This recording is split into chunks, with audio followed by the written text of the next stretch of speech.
फिर आपका ही नुकसान है इसमें। आप समय लगा रहे हैं और अगला व्यक्ति भी, पढ़ाने वाला भी समय लगा रहा है, तो उसकी गंभीरता को समझिए। हर किसी का समय महत्वपूर्ण है, ठीक है।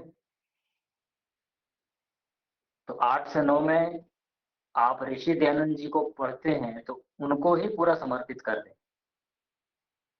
किसी और के लिए ना लगाएं। विप्राणाम ज्ञानतो, विप्र कहते हैं विद्वान को। विद्वानों में जो अधिक ज्ञानी है, ठीक है, तो कहा ज्येष्ठम, वो बड़ा माना जाता है। ब्राह्मणों में भी अधिक ज्ञान से व्यक्ति बड़ा माना जाता है। ब्राह्मण परिवार में जन्म ले चुका है व्यक्ति, ठीक है, नाम का ब्राह्मण है ना। मैं उपाध्याय हूँ, मैं क्या हूँ, कई तरह के ब्राह्मणों की कैटेगरी होती है ना। मैं शर्मा हूँ, मैं वर्मा हूँ, कुछ भी हूँ। केवल जन्म लेने मात्र से कोई ब्राह्मण नहीं होता।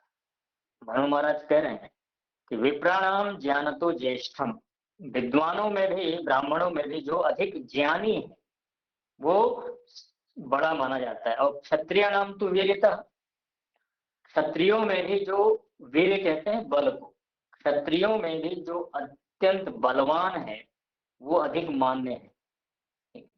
कमजोर व्यक्ति अगर क्षत्रिय होकर भी अगर वो कमजोर है तो उसके क्षत्रिय होने का क्या मतलब, उसका मतलब ही नहीं कोई।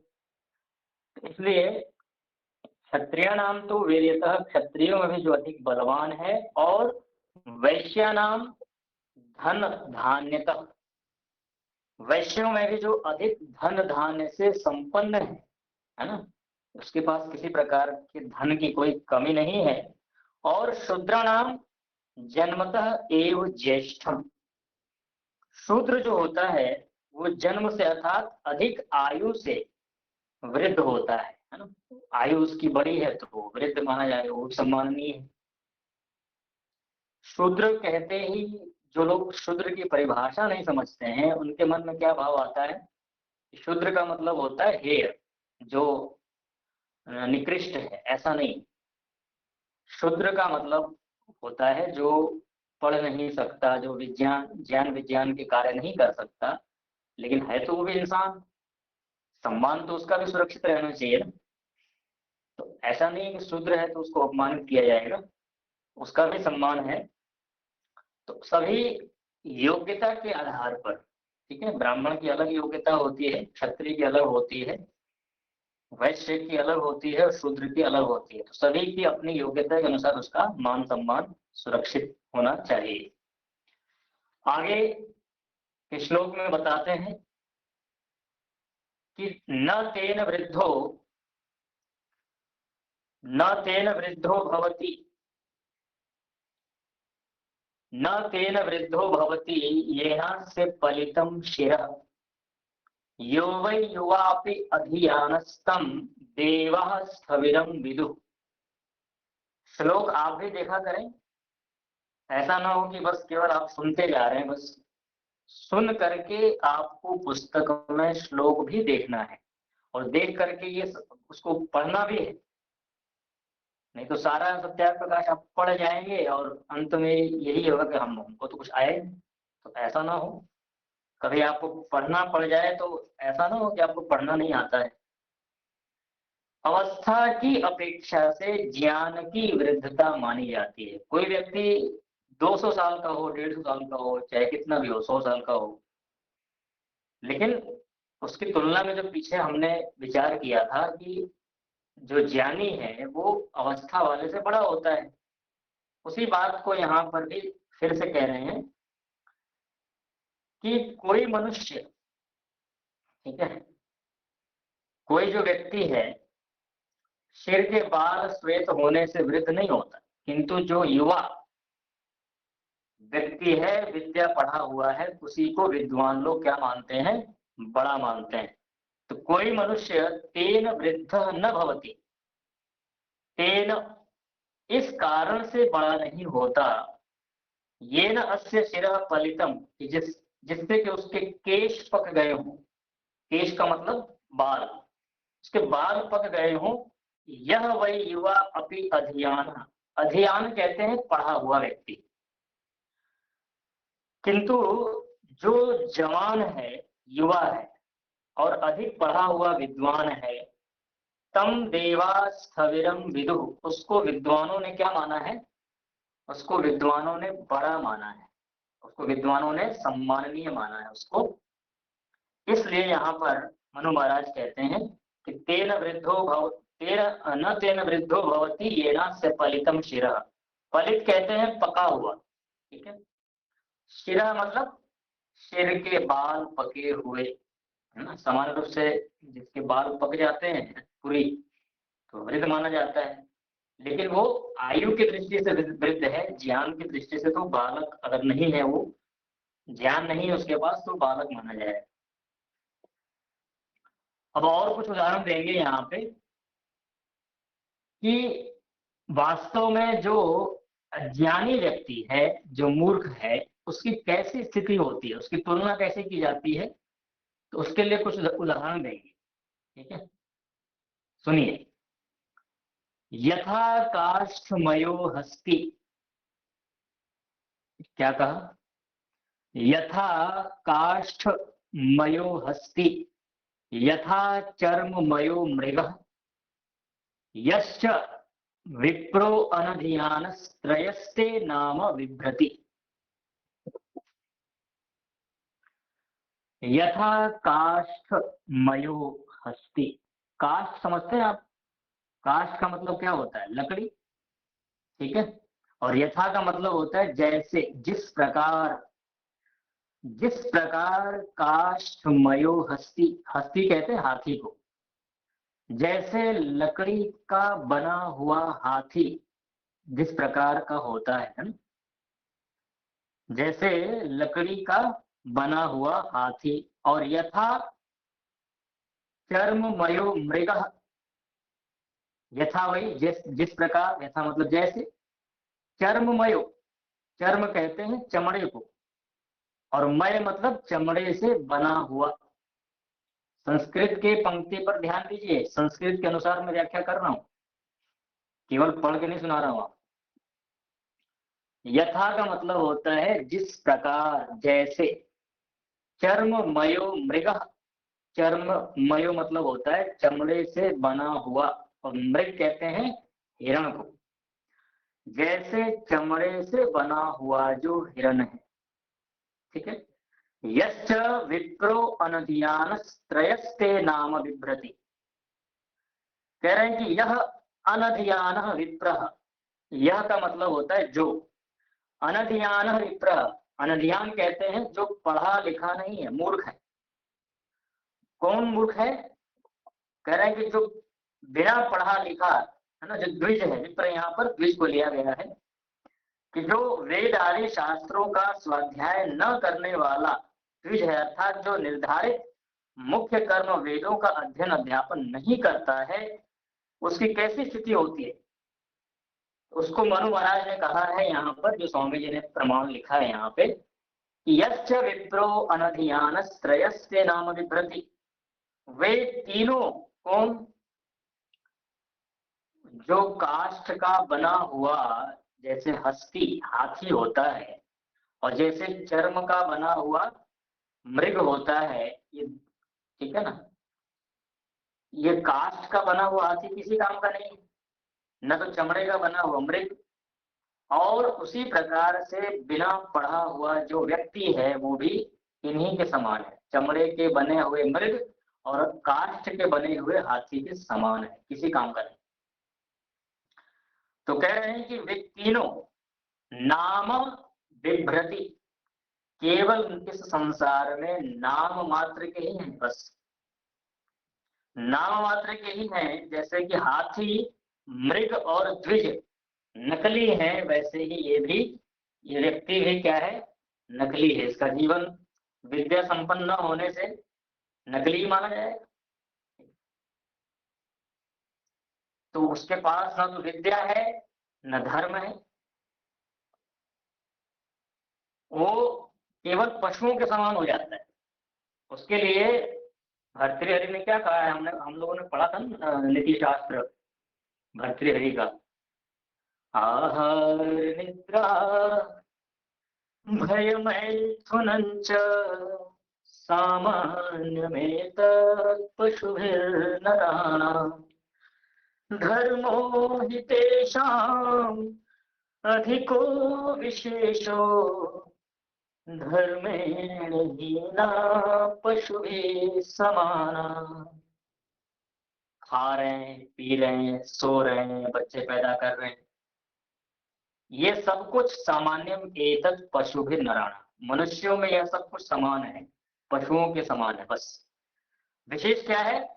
धर्मो हितेषाम अधिको विशेषो, धर्म, अध्यात्म, विद्या, ये मनुष्यों में विशेष गुण माने जाते हैं। अगर ये आपके अंदर विशेष गुण नहीं है तो आप और पशु दोनों कोई अलग अलग नहीं है, सिर्फ चेहरे का अंतर है, बाकी सब सेम है। इसलिए कहा धर्मेण हीना पशुभिः समाना। धर्म से हीन व्यक्ति कैसा होता है? पशुभिः समाना, पशुओं के समान होता है। उसी को कहा यहाँ पे यश यथा काष्ठमयो हस्ते यथा चर्ममयो मृग यश्च विप्रो अनधियानस्त्रयस्ते नाम विप्रति। केवल नाम मात्र का जी रहा है संसार में, सांसें ले रहा है। मतलब थोड़ा और कठोर भाषा में हम बोले तो ऐसा व्यक्ति है, कोमा में पड़ा हुआ है, बस उस भीतर भीतर जी रहा है, खाली कुछ कर नहीं सकता। या तो ऐसा कह सकते हो सोया हुआ व्यक्ति जो उठ नहीं सकता है, सांसें चल रही है बस। समझ रहे हैं ये बात कितनी गहरी? सांसें चल रही हैं, कर कुछ नहीं सकता हो, पड़ा हुआ बिस्तर पे महीनों से। ऐसी स्थिति हो जाती है विद्या के अभाव में। और जब व्यक्ति अच्छा काम करता है, हाँ जी अरुण जी कुछ कह रहे हैं? हाँ आचार्य जी, विभ्रति का क्या अर्थ है? विभ्रति का मतलब होता है कि नाम मात्र, नाम मात्र का विभ्रति मतलब होता है घूम रहा है ना, नाम मात्र का भ्रमण कर रहा है इस ठीक। संसार में, नाम मात्र का भ्रमण कर रहा है, केवल ऐसे ही बस घूम रहा है, ऐसा अर्थ करेंगे। ठीक है, तो हमारे जो अच्छे कर्म होते हैं, अच्छे जो हमारे ज्ञान विज्ञान पूर्वक जो कर्म किए जाते हैं, वही हमारे इस वर्तमान जीवन को भी और अगले आने वाले जीवन को भी सुधारता है। और जो व्यक्ति ऐसा नहीं करता है उसके लिए भी मनु महाराज ने कहा है, आपको याद है श्लोक, धनानि भूमो पशवश्च गोष्ठे भार्या गृहद्वारिजनः श्मशाने देहश्चितायां परलोकमार्गे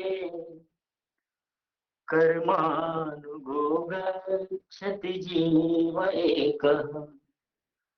जीव के साथ सिर्फ हमारे अच्छे और बुरे कर्म ही जाते हैं, और वो अच्छे बुरे कर्म जो होते हैं उसके पीछे विद्या और अविद्या होती है।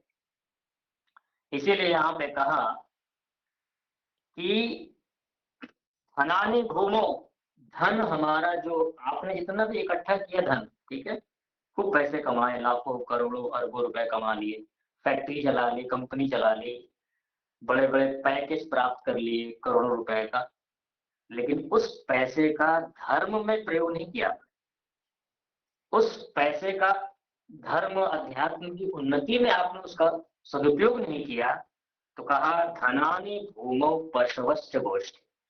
धन जो है भूमि पर पड़ा रहता है और आप चिता पर जलकर राख हो जाते हैं।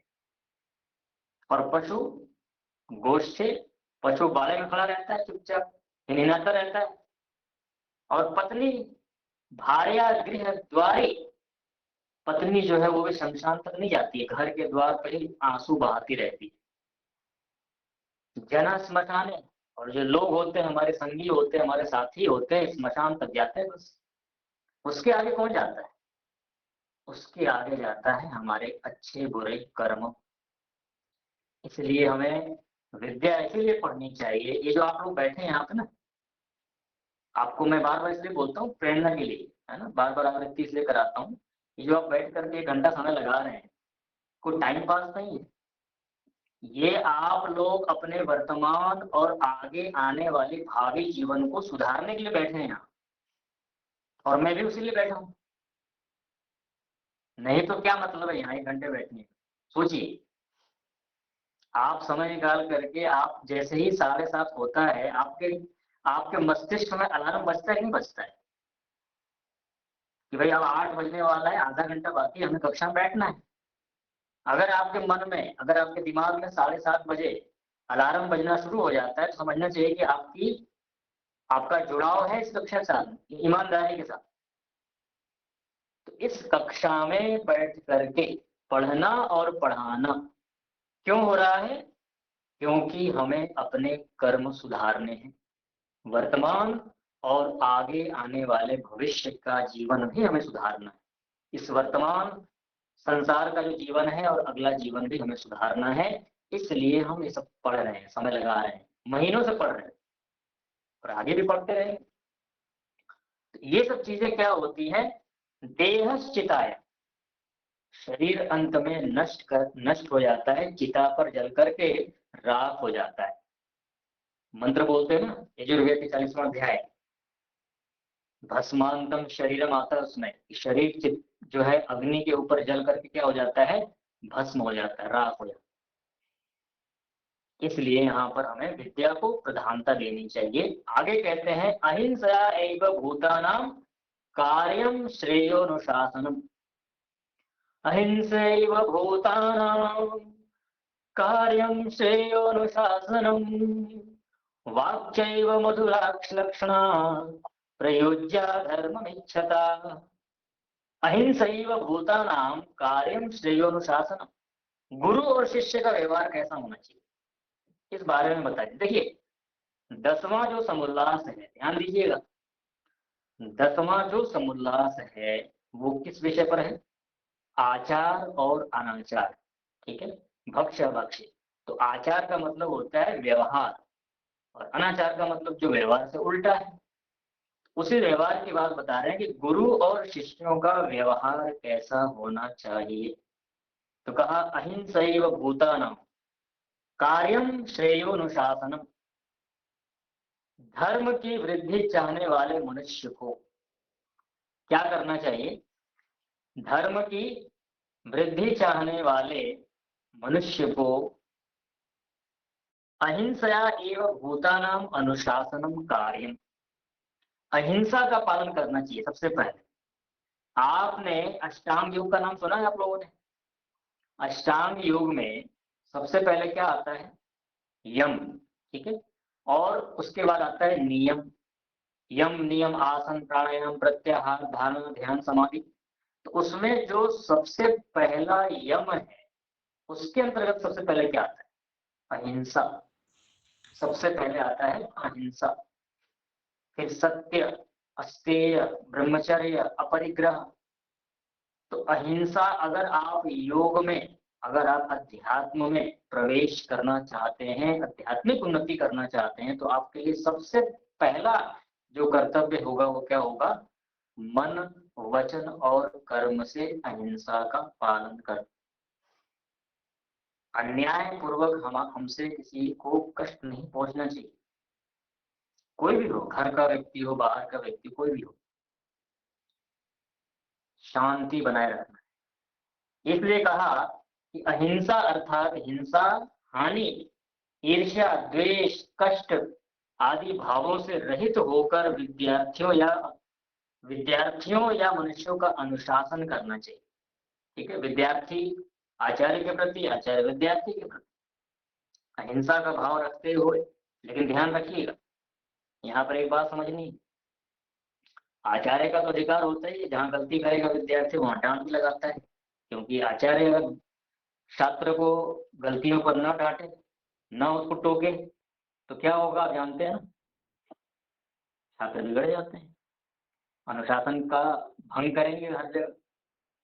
तो कहीं कहीं किसी को तो अधिकार दिया हुआ है, जैसे माता पिता को अधिकार है बच्चों को डांट लगा सकते हैं, है ना, उनकी गलतियों पर टोका टोकी कर सकते हैं।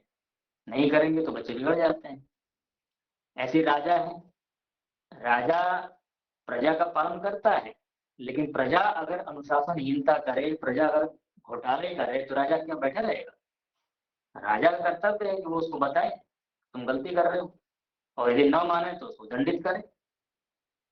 तो अब राजा जो प्रजा के अन्याय के विरुद्ध जो अपना व्यवहार दिखा रहा है, उसको हम हिंसा नहीं कहेंगे, वो भी अहिंसा ही है, क्योंकि वो उसकी उन्नति के लिए जो कुछ भी कर रहा है। ऐसे ही गुरु आचार्य हैं, हमारी उन्नति के लिए, हमारे प्रगति के लिए अगर कुछ दंड विधान करते हैं, कुछ सिखाते हैं हमें, तो वो भी हिंसा नहीं है, अहिंसा ही है। माता पिता बच्चों को डांटते हैं, तो वो भी हिंसा नहीं है, ठीक है। लेकिन व्यवहार में जो देखा जाता है कि परस्पर जो सामान्य व्यवहार है, उसमें हमें सावधानी रखनी चाहिए। तो इसलिए यहाँ पे कहा कि अनुशासन रखते हुए श्रेय, वही अनुशासन प्रशंसनीय होता है, कल्याणकारी होता है। कौन सा अनुशासन? धर्म की उन्नति चाहने वाला व्यक्ति अहिंसा का पालन करे और मधुरा सुलक्षणा वाक प्रयोज्या, मीठी तथा कोमल वाणी बोले। हर व्यक्ति के लिए विधान है। वेद का एक मंत्र आता है, वाचा वदामि मधुमत, वाणी से कैसा बोले हम? मधुर बोले, मीठा बोले, ठीक है। कई बार ऐसा होता है कि जो अधिक बलवान है, जो अधिक धनवान है, जो प्रतिष्ठित है, हाँ, उससे तो बड़ा प्रेम से व्यक्ति बोलता है।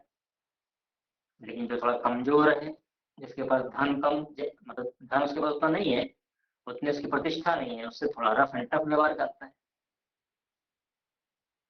तो इसका मतलब ये तो नहीं हुआ कि वो उसको व्यवहार करना नहीं आता, वो देख रहा है, समझ रहा है वो कि जो अधिक समर्थ है उससे तो अच्छा व्यवहार करना है, जो समर्थ नहीं है उससे थोड़ा सा खराब व्यवहार करता है। तो ये न्याय हुआ या अन्याय हुआ? तो सभी के साथ अच्छी तरह से व्यवहार करना चाहिए, छोटा हो या बड़ा, व्यवहार अच्छे से करें। तो वो चीज हमें यहाँ पे बताया जा रहा है कि विद्वान और विद्यार्थियों को योग्य है कि वैर बुद्धि छोड़ के सब मनुष्यों के कल्याण के मार्ग का उपदेश करें, और उपदेष्टा मधुर सुशीलता युक्त वाणी बोले। जो धर्म की उन्नति चाहे वो सदा सत्य में चले, सत्य में चले। कौन? जो धर्म की उन्नति चाहता है, सत्योपदेश करना चाहिए, ठीक है। वृद्धि और अधर्म का नाश करते हैं वही, जो सत्य उपदेश से धर्म की वृद्धि और अधर्म का नाश करते हैं, वही पुरुष इस संसार में धन्य है। सत्येन पंथा विततो देवयान, नोट कर लीजिए, सत्येन पंथा विततो देवयान, सत्य के द्वारा ही, सत्येन पंथा विततो देवयान, सत्य के द्वारा ही व्यक्ति धर्म के मार्ग पर अग्रसर होता है। और सत्यमेव जयते, और सत्य की ही विजय होती है। नानृतम, झूठ की कभी नहीं होती। तो आप लोगों ने पुराने सिक्कों पे लिखा होता था ना पहले, सत्यमेव जयते, लेकिन एक चीज उसकी आगे वाली पंक्ति को नहीं लिखा गया। क्या है आगे वाली पंक्ति? ना अनृतम, झूठ की कभी भी विजय नहीं होती है। इसको हटा दिया। क्यों? क्योंकि झूठ बोलना है, घोटाला करनी है, इसलिए उस पंक्ति को नहीं लिखा गया। चाहे हो सकता है कोई और कारण हो, पर ये चीज भी पूरी की पूरी जो पंक्ति है वो ये है, सत्यमेव जयते ना अनृतम, पूरा पंक्ति ये।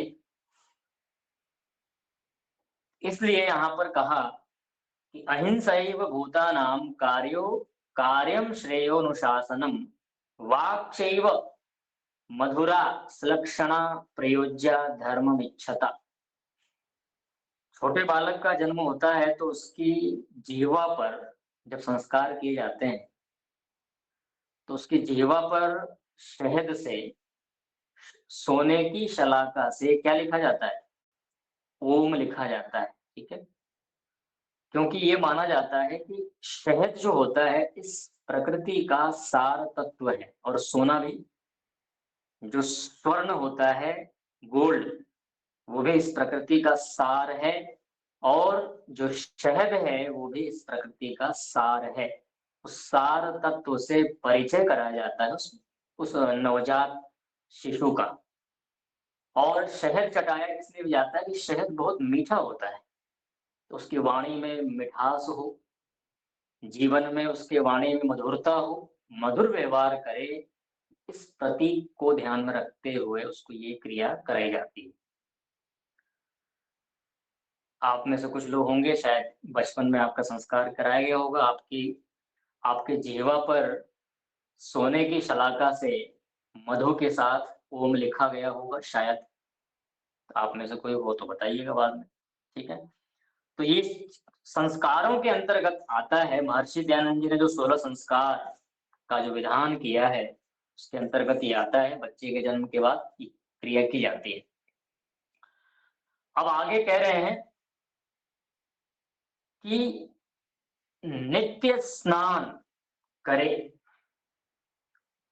वस्त्र अन्न पान स्थान सब शुद्ध रखे, क्योंकि इनके शुद्ध होने पर चित्त की शुद्धि होती है। सबसे पहले कहा कि हमें प्रतिदिन स्नान अवश्य करना चाहिए, नहाना चाहिए। वस्त्र भी हमारे साफ सुथरे होने चाहिए, धुले हुए हों। अन्न भी हमारा शुद्ध होना चाहिए, और पान यानी पीने की जो चीजें हैं वो भी अच्छा हो।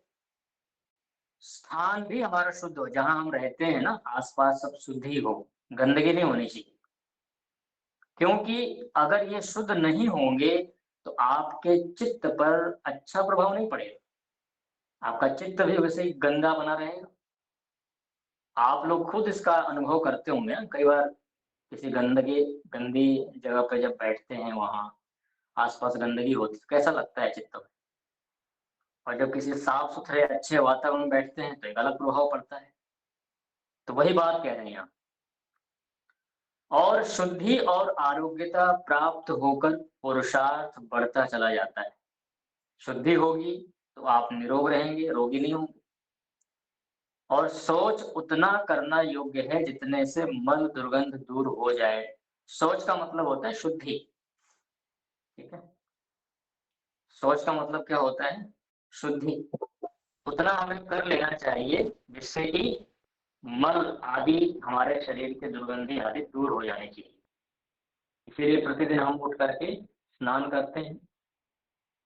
मनुस्मृति में एक श्लोक आता है, आपने सुना होगा, अदभिर गात्राणि शुद्ध्यन्ति मनः सत्येन शुद्ध्यन्ति विद्या तपोभ्याम भूतात्मा बुद्धिर्ज्ञानेन शुद्ध्यति। अदभिर गात्राणि, गात्र कहते हैं शरीर को, और अदभि कहते हैं जल को। जलों से शरीर की शुद्धि होती है। अदभिर गात्राणि शुद्ध्यन्ति मनः सत्येन शुद्ध्यति। और जो हमारा मन है वो कैसे शुद्ध होता है? सत्य के द्वारा। सत्य का व्यवहार करेंगे तो मन शुद्ध हो जाएगा। और विद्या तपोभ्याम भूतात्मा, विद्या और तप करने से भूतात्मा, जीवात्मा की शुद्धि होती है। अब जैसे आप बैठे हैं, प्रतिदिन आप 8 से 9 में आते हैं, विद्या पढ़ रहे हैं ना, विचार कर रहे हैं, परीक्षाएं भी दे रहे हैं, तो विद्या की उन्नति हो रही है आपकी। और मैंने आपसे कहा हुआ है कि आप अपना आत्मनिरीक्षण करते रहा करें। आज से 1 महीना पहले क्या स्थिति थी, उससे पहले क्या था, उससे पहले क्या था। इससे क्या होता है, हमारा उत्साह बना रहता है, हम निरुत्साहित नहीं होते। कई बार व्यक्ति निरुत्साहित होकर छोड़ बैठता है कक्षा। आत्मनिरीक्षण करते रहें कि जब हमने कक्षा ज्वाइन की तो क्या जानते थे, कितना जानते थे, अब कितना हमारा विकास हुआ है। इससे आपका उत्साह वर्धन होगा, आगे भी आप करते रहेंगे। तो ये सब क्या होता है, विद्या पढ़ने से। और तप, यानी जो भी हम अच्छे काम करते हैं, चाहे विद्या पढ़ रहे हैं, ईश्वर की उपासना कर रहे हैं, परोपकार कर रहे हैं, कुछ भी कर रहे हैं, उसमें हमें जो कष्ट होता है उसको सहन करना, ये है तप। तप का मतलब ये नहीं है कि नंगे पांव खड़े हो गए जलते हुए अंगारों पे, बर्फ की सिल्ली बिछा करके उसको लेट गए कपड़े उतार करके। है ना, या एक पैर पे खड़े होकर के दिखावा कर रहे हैं कि भाई हम तपस्या कर रहे हैं। शरीर के ऊपर राख लपेट लेना, बड़ी बड़ी जटाओं को बढ़ा लेना, माथे पर सब तिलक चंदन करके बैठ करके कुछ विद्या नहीं जानता रहती, दूसरों को ठगता है, ये सब नहीं। तप हमेशा विद्या पूर्वक ही की जाती है, विद्या नहीं है तब भी नहीं हो पाएगा। इसलिए कहा विद्या तपोभ्याम भूतात्मा बुद्धिर ज्ञानेन शुद्धि, और बुद्धि हमेशा शुद्ध कैसे होती है? ज्ञान से होती है। एक व्यक्ति अंडे मांस खाता था, शराब पीता था, उसको उसको समस्या कहाँ है? उसकी बुद्धि शुद्ध नहीं है, तभी तो वो अंडे मांस खा रहा है, शराब पी रहा है, पान मसाला गुटखा खैनी तम्बाकू ये सब खाता है। लेकिन अगर उसकी बुद्धि शुद्ध हो जाए, अगर वो आध्यात्मिक ज्ञान विज्ञान संपन्न हो जाए, उसकी बुद्धि में प्रकाश हो जाए, तो क्या वो अंडे मांस खाएगा? क्या वो सिगरेट पिएगा? क्या शराब पिएगा? वो नहीं पिएगा। इसलिए कहा बुद्धिर ज्ञानेन शुद्धयति, बुद्धि हमेशा ज्ञान से शुद्ध होती है। और बुद्धि शुद्ध हो जाती है तो व्यक्ति अच्छे काम करता है, बुरे काम नहीं करता, छोड़ देता है बुरे कामों को। स्वामी श्रद्धानंद जी के बुद्धि में प्रकाश हुआ ना, तभी तो वो ऋषि भक्त बन गए।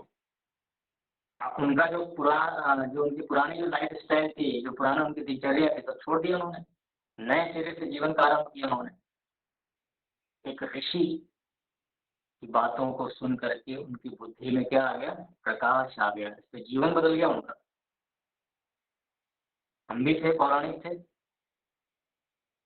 हम भी गंगा स्नान करते थे, शिव जी के मंदिर में जाकर के और हनुमान जी के मंदिर में जाकर के सब पूजा अर्चना सब करते थे, लेकिन तब तक करते रहे जब तक हमें ज्ञान नहीं था। लेकिन जब बोध हो गया तो छोड़ दिया सब।